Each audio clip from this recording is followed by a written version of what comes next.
What were once untouched desert valleys have become superhighways for smugglers and illegal immigrants. Eyewitness News reporter Robert Olguin traveled to southern Arizona, where a national refuge and a national park are having to take extreme measures to try to stop the damage. This is how one imagines a desert wilderness. Miles and miles of pristine habitat. Saguaro cactus standing like sentries over the undisturbed desert floor.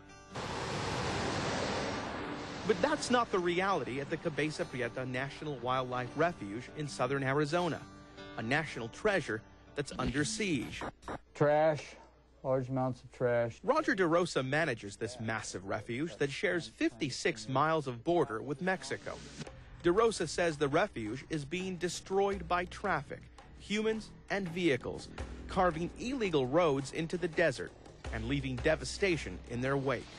And that's very sad. This map shows how the refuge looked in 1998. By 2004, more than 500 miles of illegal roads had erupted all over the refuge.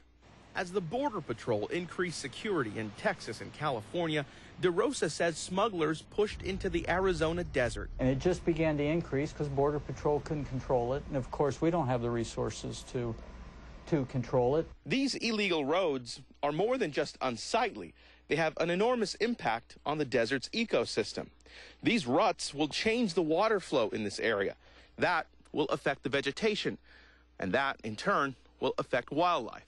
People go to wilderness to see a more natural landscape, a vastness, a remoteness, and you're not finding that.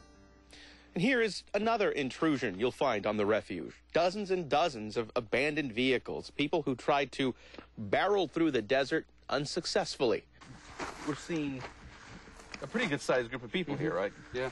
Jeremy Bucher is one of only 2 rangers who patrol this 860,000-acre refuge.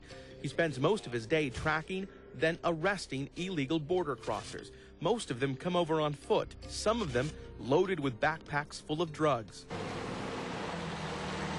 The Border Patrol only compounds the environmental damage by pursuing the illegal crossers on Humvees. The decisions we make a lot of times is the lesser of 2 evils.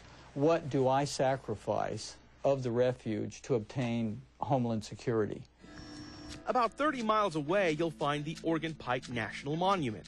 The most scenic parts of this park are closed for fear that a visitor could run into a smuggler. The monument responded by building an $18 million vehicle barrier all along the 30 miles of border it shares with Mexico. It is a success because the main objective was that it was to protect visitor and employee safety, and it really truly has done that. The Wildlife Refuge will start construction on its own vehicle barrier next month.